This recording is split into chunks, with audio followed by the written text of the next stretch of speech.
Okay, let's go. So we're going to pick up where we left off. And today's class is going to be more of a lecture, so I'm just going to be talking to you a lot. Not asking for much input, not really even doing any new examples, but there are some ideas and concepts I want to make sure that you're familiar with when we're talking about limits. So we're going to continue our discussion with limits. We'll probably do a couple more lectures on this. Continue.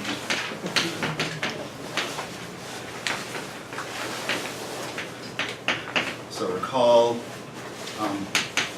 limit as x approaches a of f of x equals L means as x gets close to a, our y value will get close to L. Okay. So that's an idea. Limit is a way of tracking the y values. We can use it to track behaviors of functions, as well as talk about a very important idea which we'll get to later called continuity. Okay. So that's basically what it is, and we did a few examples to talk about a few situations in which we can apply this concept and how to apply this concept in different situations. And I want to talk a little bit more about that, as well as some strategies for doing limits in general. So let's start there. Let's start with some remarks. Wanted to make sure that you know f of a need not be defined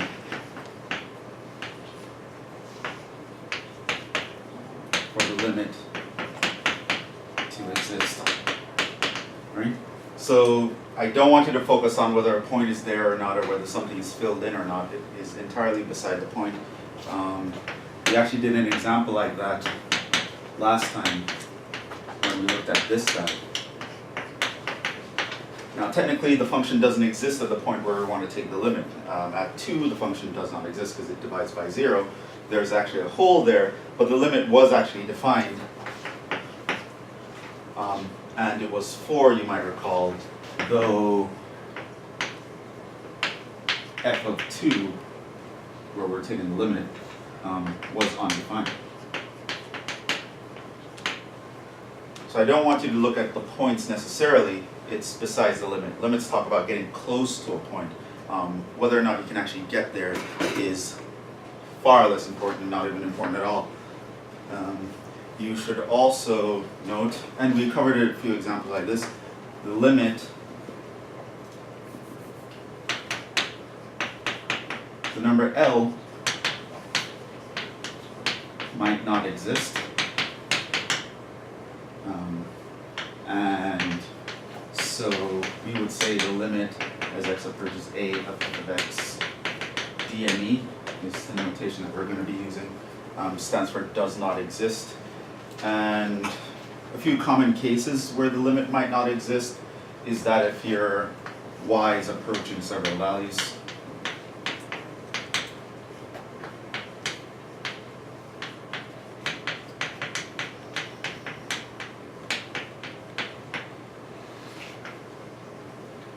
And if there is what we call a jump.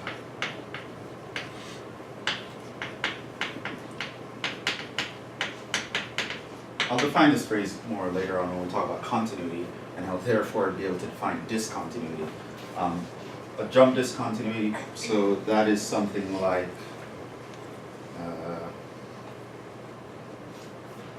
y not defined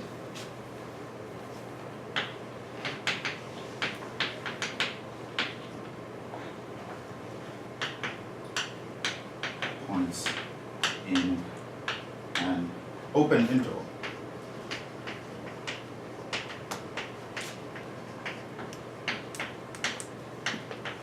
Around A. So an example there could be something like this. Let's say your A is here.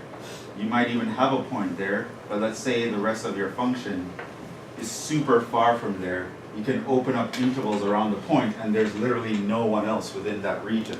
The limit at that point would not exist. You kind of need to be able to get arbitrarily close to that point, and if there's a gap, you can't do that. There will always be some positive distance that you cannot cover to get close to that point, and that is a problem. Limits mean you need to get close, and by that we mean arbitrarily close. It means within any positive distance that someone says, you can get closer than that distance away from the point. So jump discontinuities. We also have things like kind of a jump discontinuity, but it's like a gap.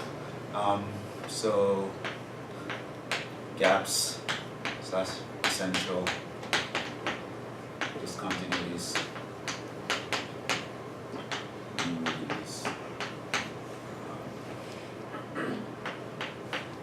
Some kinds of asymptotes, not all kinds. You kind of have to look at situations that would have that. So an example here, we actually covered one. Limit as x approaches 0 for 1 over x. It did not exist. And that's because we had a situation like this. Right, so there's an entire gap or between the branches of our functions around that point, and they did not agree. Asymptotes aren't always bad. Remember, we had 1 over x squared where even though we had an asymptote, it was actually fine. We could define the limit to be positive infinity as x approaches 0. So, should be aware, you don't need to exist at the point, we just need to be able to get very close to the point. Limit might not exist, and this is pretty much because either we cannot get close to a certain point, or our y values kind of approach different things, and there's no distinct value that we can say the y will approach. Right? So the limit might not exist. If f of a does exist,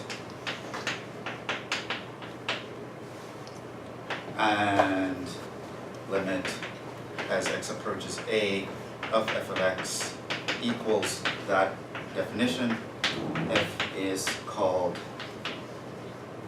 continuous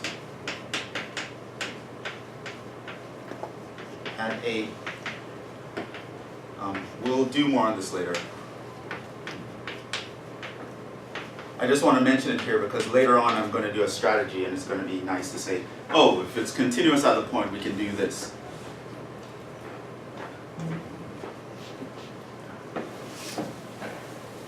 And so these are just ideas I want you to keep in mind. For limits, we're tracking the y value by getting close, letting the input get super close to some point. We need to get arbitrarily close, but we don't actually need to get to the specific point. Not always. If ever. Anything else I wanted to mention?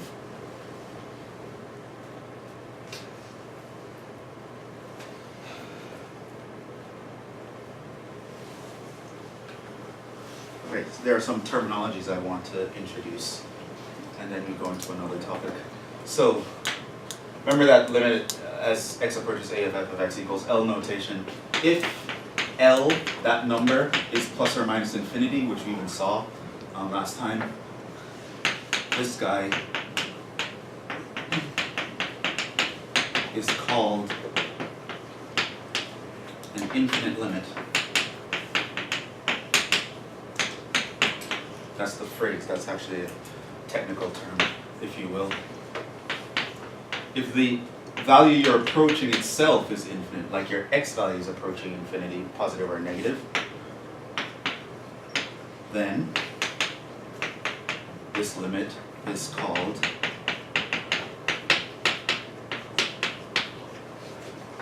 a limit at infinity.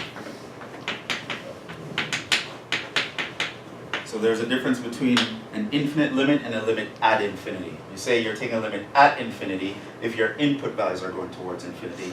You say you have an infinite limit if your output values are going to some infinity.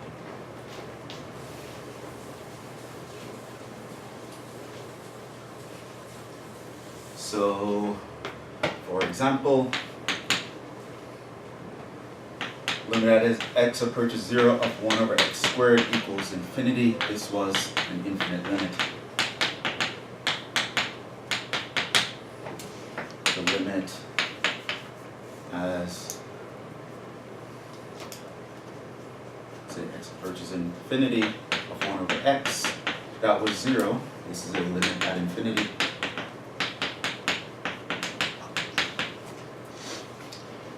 And we can look at something like limit as x approaches infinity of the function, say x squared, and that will be infinity, and that's both. That's an infinite limit at infinity. So that's some terminology we'll be using. What else?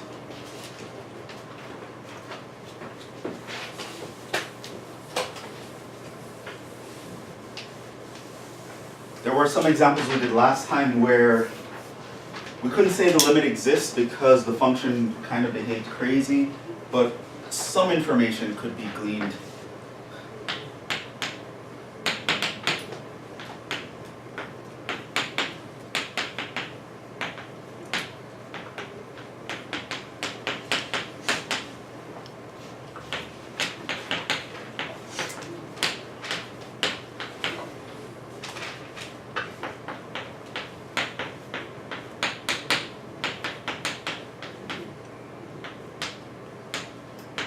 And this is where I'm going to introduce the idea of a one-sided limit.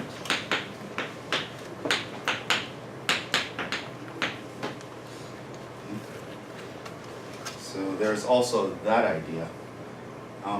Because we're going to want to be able to examine functions with limits, and the fact that a limit might not exist sometimes is not a satisfactory answer. We can still tell a lot about the function in terms of a limit kind of analysis, and we want to be able to do that in some sense, and one-sided limits will allow us to do this.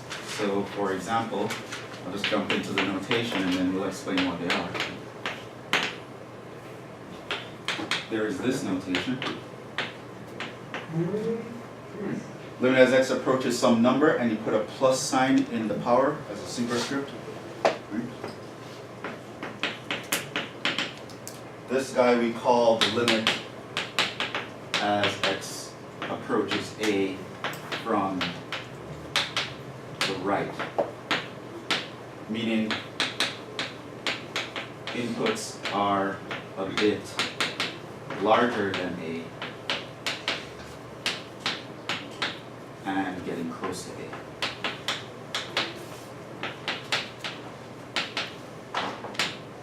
So that's called a limit, a one-sided limit. It's called taking the limit from the right. I'll give you examples later on. We also can take a limit from the left, and for that I put a minus sign in the power. Right, so this doesn't change the sign of the number. This is completely a directional indicator.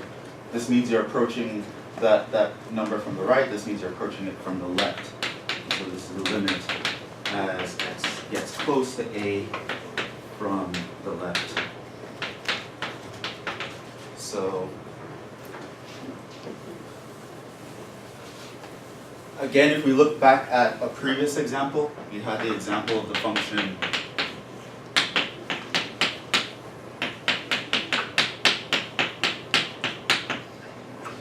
and we also graphed that function. It was here at 1, increased like a parabola, and went over there through at 1. And we discovered last time that the limit as x approaches 1 did not exist. But clearly the function is not super crazy. I mean, it makes a little jump, but it should be completely understandable in some context what is happening as we get close to 1. We can talk about it from a directional perspective. We can talk about the limit as x approaches 1 from the right side of this function. And what that means is ignore to the left. Right? So I look at this picture, I pretty much forget what's going on the left, and I think about coming from the right side. Right? So in this one, my function is doing this, and do we have but I only care about getting close to 1 from the right side, and I pretty much ignore this. It doesn't matter to me. So now I'm letting points get closer and closer and closer here, and I'm tracking the y values of those points, and what would that give me? It would give me a 0. As opposed to, I can talk about the limit as x approaches 1 from the left side. So in this situation, then we're approaching 1, but now I'm getting close to 1 from the left side, and so I'm going to ignore the right side, so keep them covered up. Tracking the points getting close to 1 from the right side, what is the y value of the point they're approaching? Well, that's 1. Right? So I want you to recall the limit as x approaches 1 of this function did not exist. But we can get some limit information in terms of directions. Coming from the left I can get an answer, coming from the right I can get an answer. There's just no overall answer because there's ambiguity here. Right? We have to say what's happening to the function as you approach from a certain direction, but these directions don't agree, so we say the overall limit does not exist, but we can take one-sided limits.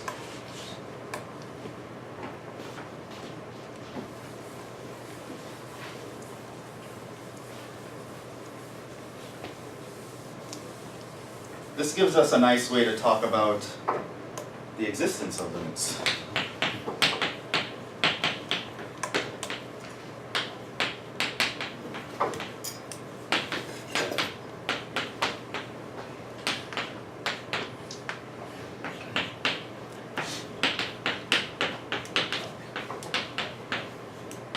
And we'll do examples where this will come up later.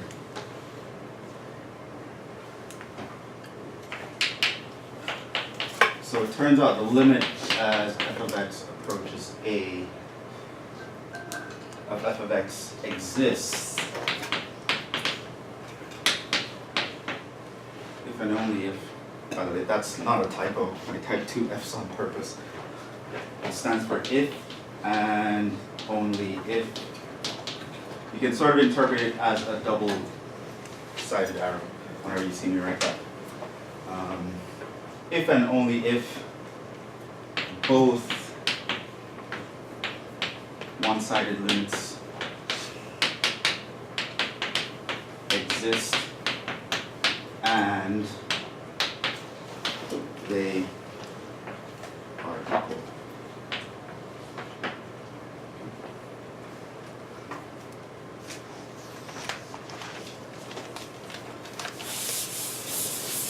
So one way to tell if a limit exists, you can actually break the problem into 2 pieces.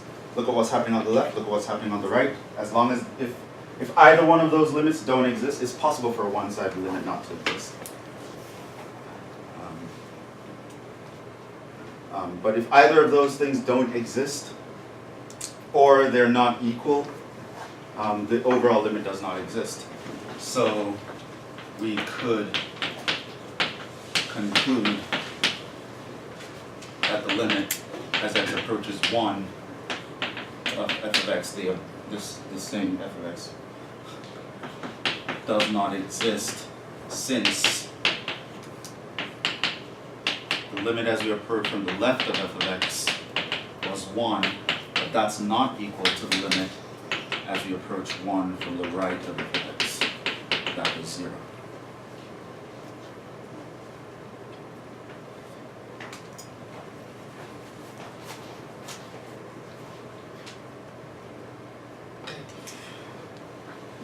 So limits talk about what the y value is doing as the x value is doing something in terms of proximity, what we're getting close to. We don't have to be defined at the point. Furthermore, there's a notion of one-sided limits. You can talk about the left and the right, and the overall limit only exists if the left and the right exist and they actually agree on the answer. My question. Yes? Why is there an A and 1 on the left and Oh, I meant 1. uh, Alright, we're talking about the same.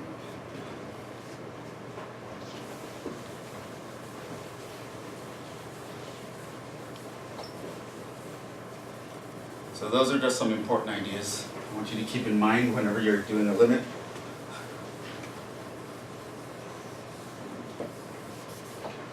Are there any more ideas?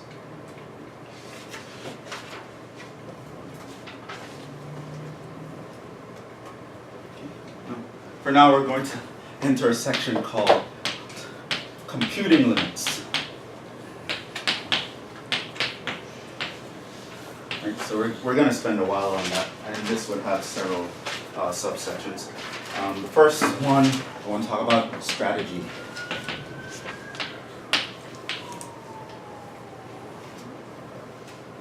So by the next quiz for sure, and of course on the first test and on the final, I'm going to ask you to do a bunch of limits. There's going to be a question that's going to have like 4 or 5 limits for you to do. I'm not going to tell you how to do them. You're just going to be faced with a bunch of random limits. Find the limit of this, find the limit of that, find the limit of that, find the limit of that, right? So faced with a random limit, how do you approach the problem? How do you know what you want to do? Well, there's kind of a strategy that you want to keep in mind. So to compute a random limit,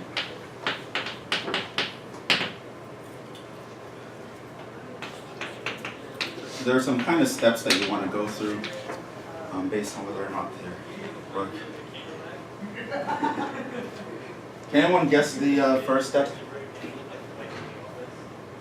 This kind of work with like our very first example last time. This was a very easy example. What strategy do you think would work? Yeah? Maybe first plug in the value and see if... Plug in the value. That's step 1, right? Try to plug in the value.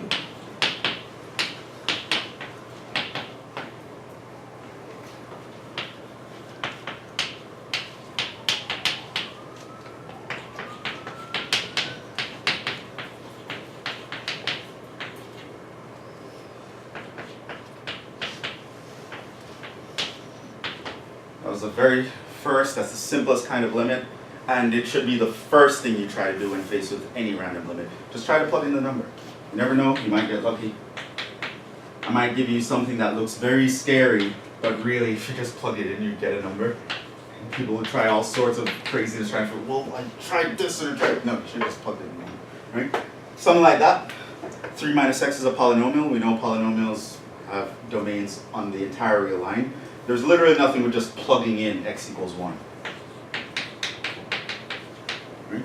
Yes, limits are about getting close, but you can't get closer than actually being there. Right? That's even better than being close. That's as close as it gets. Right? And it's possible to actually be at 1.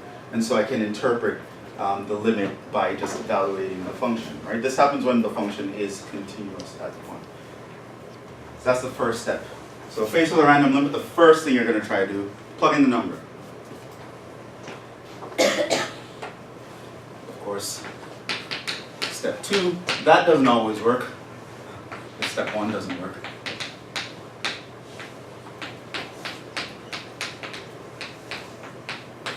What do you think the next thing to try is?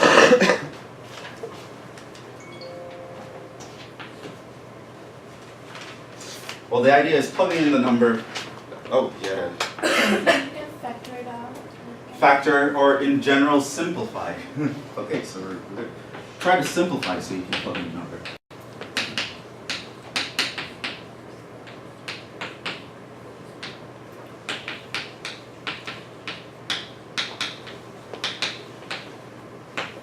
Okay. An example of that one was we looked at this guy, x squared minus 4 all over x minus 2. Now, seeing that on an exam, the first thing you should think about, oh, try to plug in x equals 2, right? You want to try to step 1, but you'll notice, if I plug in x equals 2, what happens? I get 2 minus 2 in the denominator, I would divide by 0. That is highly illegal. Jhevon told me he would kill me if I do that, so I'm not going to do that. Step 1 won't work. So now, what's the next best thing? Well, plugging in the number is super easy. Let's try to see if I can finagle things so that I can plug in the number. And then you go, oh, the top is a difference of squares. And you see that because you're great at algebra at this point, after 2 quizzes on it. And that would cancel.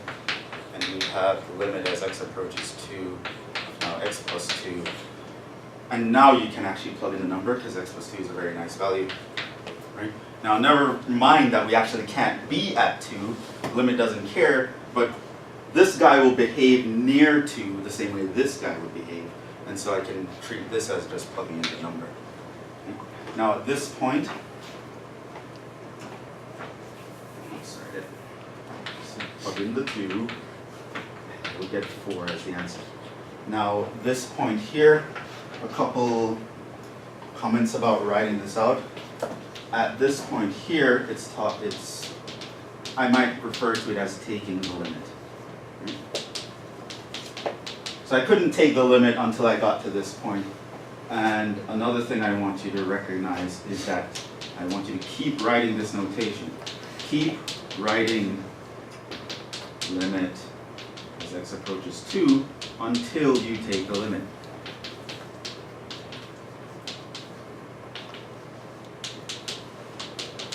Okay. So I start out limit of this thing. I can't do it right away. I see, okay, that's the limit of that, that's the limit of that. At this point, I can plug it in. I remove the limit sign and just plug it in. And that's how you'd express it. So if you're showing your work, that's how you'd show the work for this particular problem. Right? The work for this particular problem is just you plugging in. The work for this particular problem, since plugging in didn't work, try to simplify. Keep your limit signs throughout your simplification steps until you get to a point where you can plug in. You can plug in at that point. Now technically you don't have to write this line right here, you can just go from here to 4, I'll know what you're doing, but that's how, when I say show your work, this is what I would expect to see. Any questions?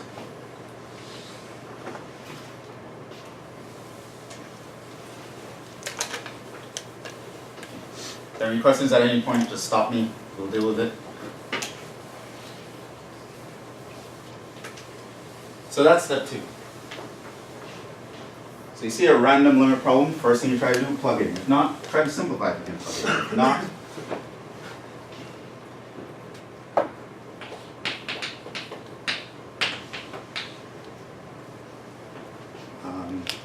this is something we'll talk about later.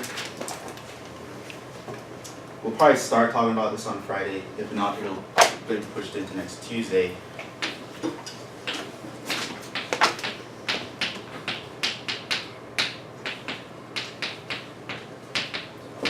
See if a special technique works. Right, so there are certain kinds of functions that special techniques would work on them. These are like special trig limits, which I'll have you memorize a few. The squeeze theorem would be a special technique, etc., etc.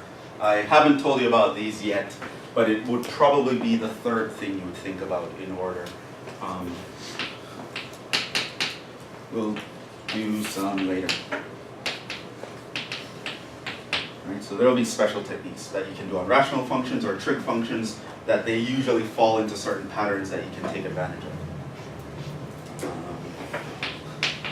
Now, if one of your special techniques don't work, probably the next thing you're going to want to do is look at the graph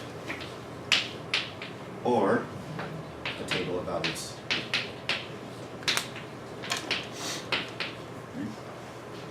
An example of a problem that might require this level of work is going to be something like that 1 over x guy, right?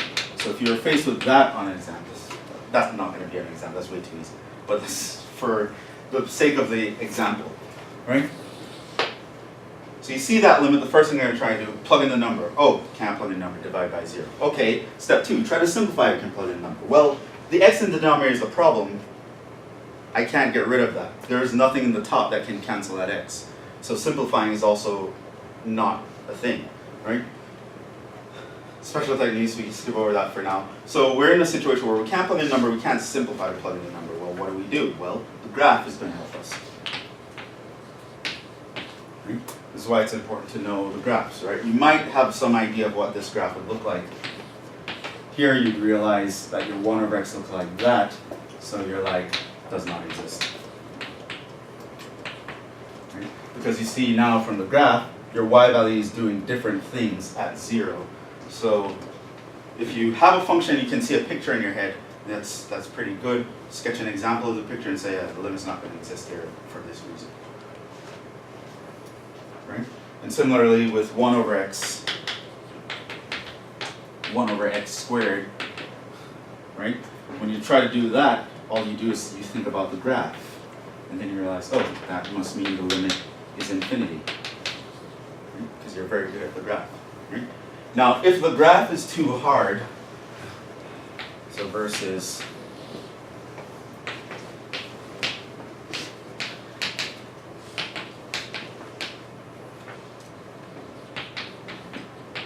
right, maybe you could even graph it, but it'll just take you a long time.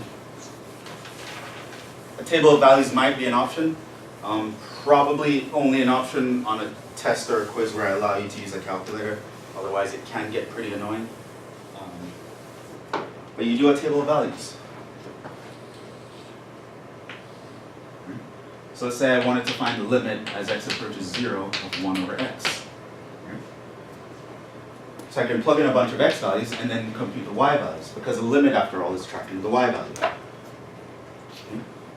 we can plug in a bunch of values.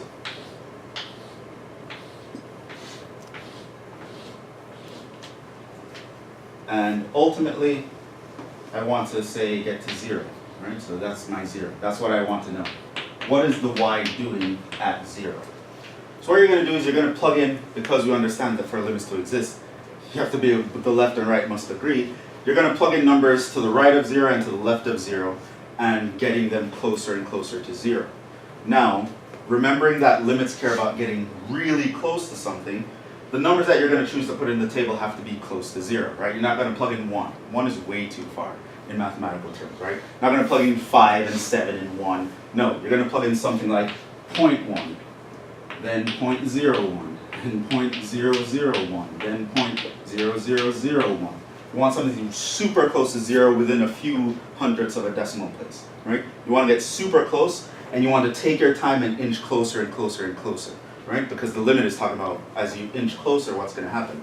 And then you're going to plug into the function and compute your y values for that, right? So here you plug that into that function, you get 10, here you get 100, here you get 1,000, here you get 10,000. And so now what you try to do is, can I kind of see a pattern that's happening here? See that numbers are just keep getting bigger and bigger and bigger, right? So now you look for a pattern, you realize, they're just getting bigger, right? So this kind of tells you it's approaching infinity, right? If I keep plugging in smaller numbers, it seems that they'll just end up getting bigger because I just flip them on their head. And right? Because this guy here is 1 over 10, that's 1 over 100, right? So if I keep making the denominator larger, the value is going to get smaller, and then the function is just going to flip it upside down. It'll keep getting bigger. I can see that pattern happening, right? Now what you would do is you do it on the other side, right? So you go minus 0.0001, minus 0.001, minus 0.01, minus 0.1, etc. Right? Here you'd realize something similar is happening. This would give you minus 10,000, minus 1,000, minus 100, minus 10, etc. Right? Now you'd realize here that the pattern moving towards 0. Now these guys are getting smaller. They just keep getting smaller. They are happening to approach negative infinity. So as you're closing in on 0 by plugging in numbers closer and closer from both sides, you figure out the pattern. Sometimes you'll see these numbers actually start to get super close together, right? So if I was plugging this into x squared over 4 minus x squared minus 4 divided by x minus 2, you'll see these numbers slowly start to get closer to the number 4. Right? You'll see it be like 3.9, 3.99, 3.999, 3.999. You're like, it seems to get closer to 4. And that will be happening on both sides. Now, seeing here that these numbers are not approaching the same thing, I can say, limit doesn't exist. So these limit does not exist.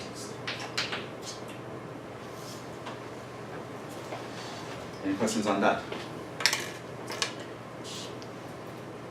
So step 1 is the easiest. Try to plug in the number. Just takes a little bit of arithmetic skills. Step 2, you need really strong algebra skills to be able to simplify any random thing I throw at you. So first you have to recognize that it can be simplified, then you have to know how to actually do it when you do recognize it can be simplified. Third, there will be special techniques that we'll talk about later. Fourth, you have to recognize that the thing you're looking at cannot be simplified, and then you have to try something else. And so a graph or a table of values are good options if you're really stuck and you don't see what to do. There are other easier options though. Put it over here.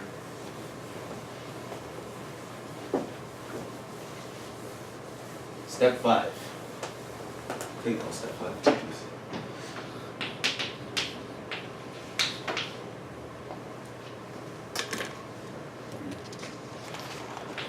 Use your knowledge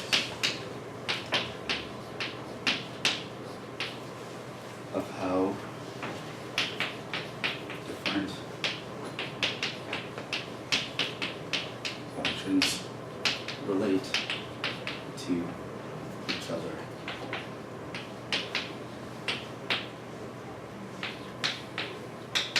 This is especially useful. There might be a few weird cases where you can kind of apply this, but it's, in particular, it's useful for infinite limits and limits at infinity.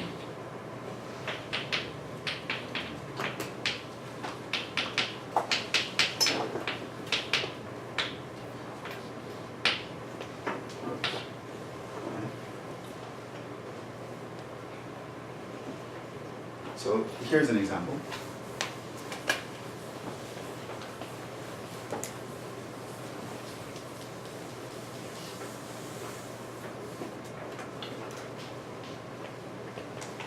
Let's say I wanted you to find the limit as x approaches infinity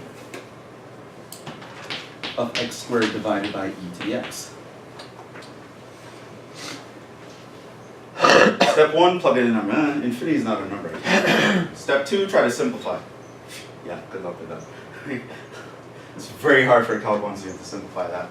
Maybe at the end of Calc 2 you can do it within some sort of reason. Step 3, special technique. Well, step 5 would be the special technique for something like this. Step 4, I wouldn't want to graph that. And also plugging in numbers. Notice that when we're to plug in the numbers, we want to plug in appropriate numbers, right? Things inching close. Now, what's a good candidate for inching close to infinity, right? You start with what, a million, a billion, and then you keep, where do you go from there, right? So that's also kind of problematic to use the table. However, you can use what you know about the functions x squared and e to the x to determine the answer here. So again, you can kind of use the graph to just illustrate what I'm talking about, but I'll make it more specific later. Now if you look at x squared, and that looks like that. Right? If you look at y equals e to the x, it looks like that. It's like, okay, we want to talk about going to infinity, right? So you're looking at this and you're like, well, you know, this is going up like that. This is also going up like that. It might not seem very helpful to you at the beginning until, however, if you really understand the functions, really understand how they behave, you actually won't have this picture in your head because the reality of the situation is much different. Expectation versus reality. Couldn't help myself. Okay. The reality of the situation is much different. You see, when you're going really far to infinity, these functions actually behave quite differently. Let's say this is your x-axis way down here. This is a cajillion, billion, cajillion, smajillion, right? So your e to the x is going to look like this, right? What would your x squared look like on that large scale?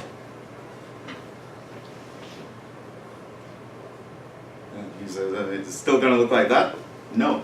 On a large scale, your x squared is going to look like this. Now that gives you a lot more insight. The exponential will far outgrow the polynomial on a large enough scale. When x starts to get really, really, really big, compared to e to the x, your x squared is really, really, really small. In fact, it's so small that it might as well not exist at all, right?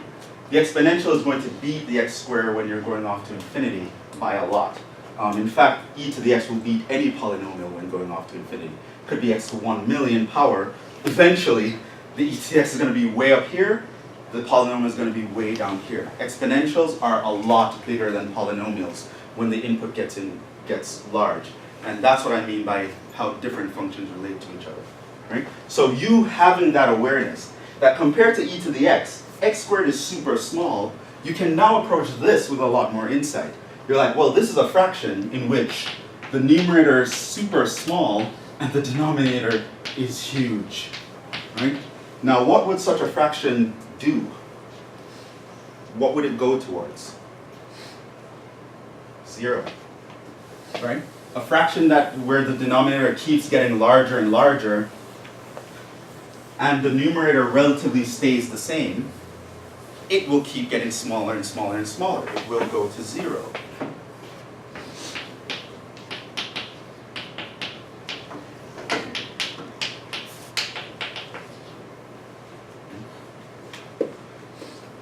So sometimes you might see me refer to a limit like this as something like bottom heavy.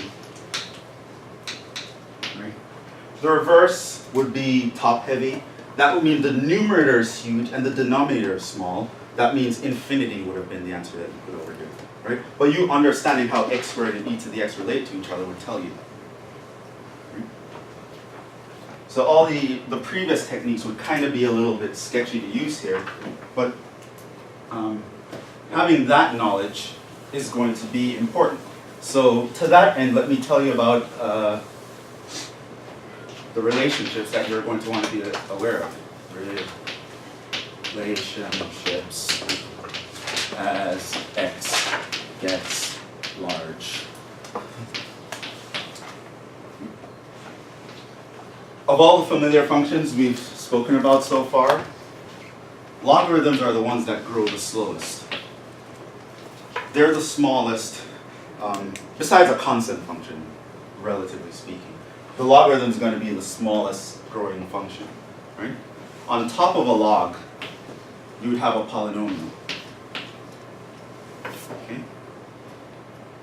This thing here means a lot bigger, a lot. So this is like a double greater than sign. This means a lot bigger as x goes to infinity. Right? So if you have a log and a polynomial competing, the polynomial is going to win. It'll always beat the logarithm. Right? In fact, different polynomials can beat each other.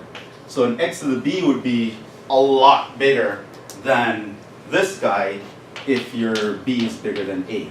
So your x cubed compared to an x squared will have that kind of relationship far out into the future. Right? So logs are the slowest growing things that we are going to be familiar with as a non-constant function. Polynomials would be the next biggest thing. What would be the next biggest thing? The exponential function would be the next biggest thing. After exponentials, the factorial function would be the next biggest thing. I'm not going to talk about that a lot. You'll see that a lot in Calc 2. And probably a function like x raised to the x power will be even larger.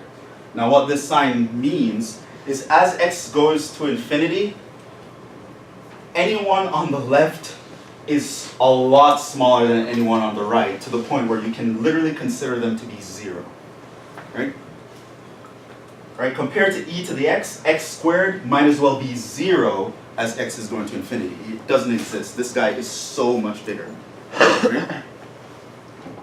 So when you understand that, and I can give you random ratios of limits to take, that kind of makes it easier. So what would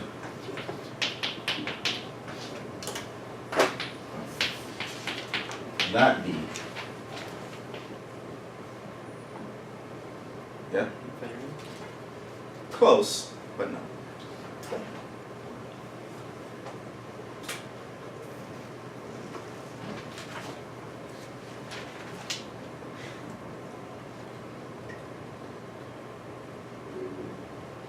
ideas?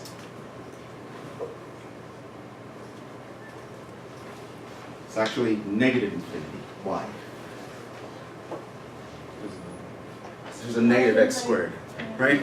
So yes, this guy's a lot bigger than that guy. It's going to go to infinity, but you have to pay attention to the signs. You have a positive number divided by a negative number. That still works. Right? So it would be negative infinity.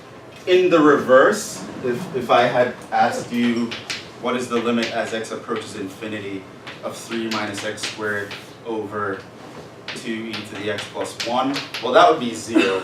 And the sign won't matter. Negative and positive 0 are the same thing. Right? But that's just an example. Just you understanding what an exponential versus a polynomial means, you can know the answer with pretty much no calculation.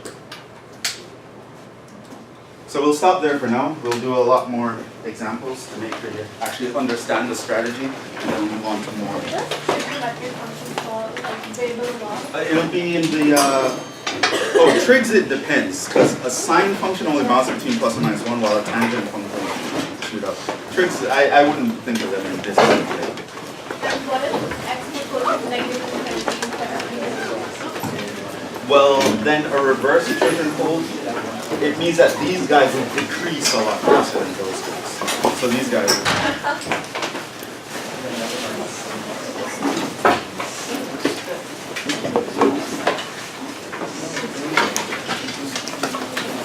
So I'll see you guys on Friday. We'll do some more of that.